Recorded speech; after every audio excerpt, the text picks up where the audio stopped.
Hello, welcome to simple life of Reshmi. আজকে ভাবলাম আপনাদের সাথে একটা স্পেশাল বাঙালি রেসিপি শেয়ার করি, যেটা খুবই সহজ বাট খুব ভালো লাগে বাঙালিদের। সেটা হলো আলু পোস্ত। আমি আলু পোস্ত আজ বানাবো, দেখুন কিভাবে। পোস্ত বানানোর জন্য প্রথমে আলুগুলোকে এবার ছাড়িয়ে নিয়েছি, এবার ছোট্ট ছোট্ট করে কাটবো।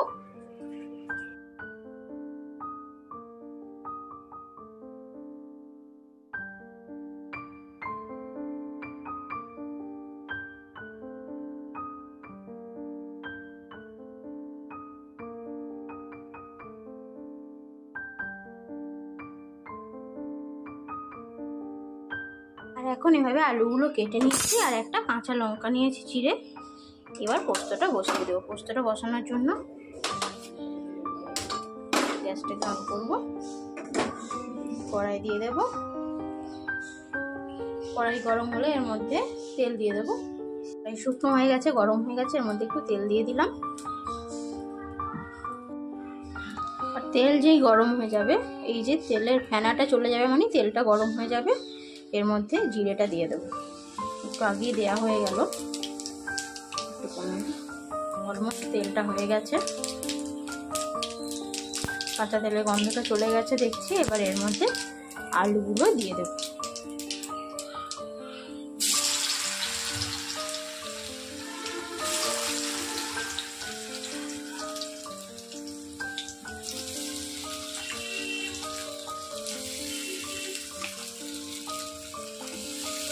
দিয়ে দিয়েছি। আলুগুলো দেওয়ার পর একটা কাঁচা লঙ্কা চিড়ে দিয়ে দিয়েছি। এবার এটাকে একটু ভালো করে নেড়ে নেব। আলু পোস্তে কিন্তু কোনো হলুদ দেবো না, সাদা পোস্তর রং সবাই জানেন, তো হলুদ দেওয়ার কোনো প্রশ্নই নেই।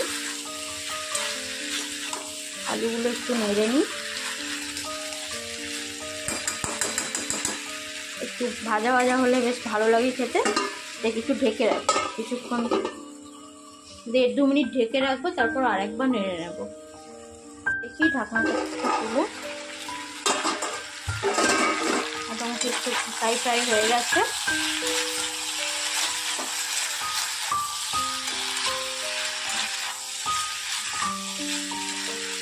আলু পোস্ত এত সুন্দর আর কিন্তু এত ইজি বানাতে, সত্যি, আর খেতেও খুব ভালো লাগে। এবার এটা একটু জল দিয়ে দেবো। এই 1 কাপ জল নিয়েছি, হবে না, আর একটু দিতে হবে।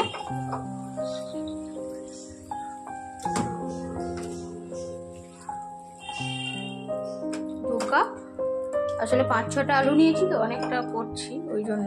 অনেকটা বলতে 2 বেলার হয়ে যাবে আলু পোস্তটা, ওই জন্য করছি অনেকটা।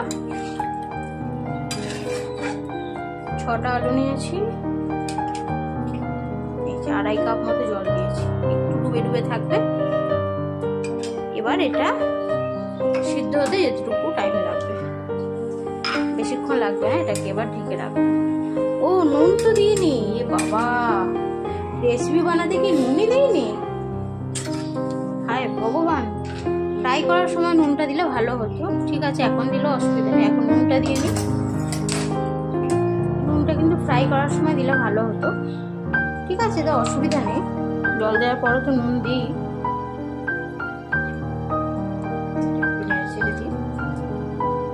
এটাকে এভাবে ঢাকা দিয়ে রেখে দেব।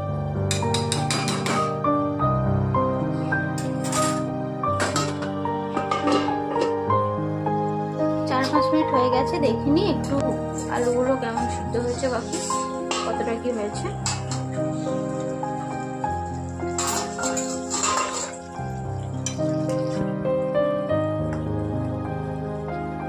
সাইড থেকে চেপে দেখুন, আর একটু সিদ্ধ হতে হবে।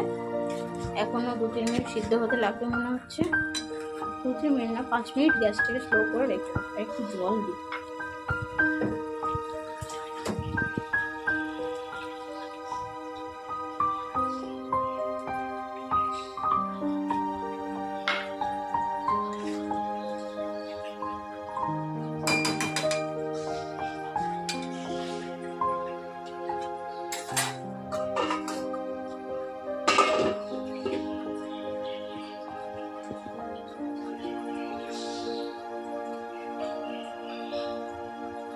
মিডিয়াম থাক,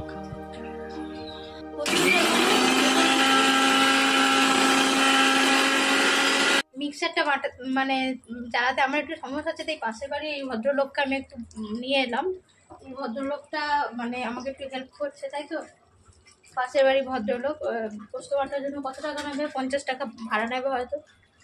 যাই হোক, টাকা নেই কি না,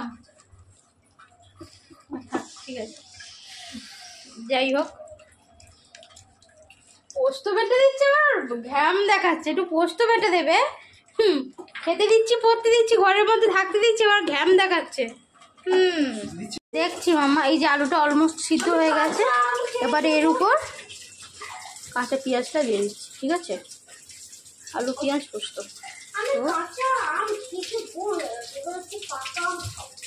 পাকা আম নিয়ে আসা হবে বাবা, বাজার থেকে নিয়ে আসা হবে।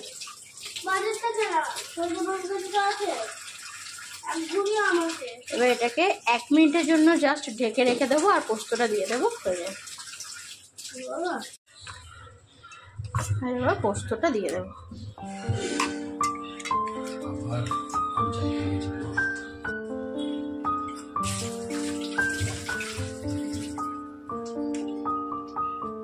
একটু জল দিয়ে এটাকে এভাবে করে দেবো, বন্ধ করে দেবো। এই পোস্তটা হয়ে গেছে, এবার একটু সর্ষের তেল, কাঁচা সর্ষের তেল ছিটিয়ে দেবো। বন্ধ করে দিলাম, আর একটু সর্ষের তেল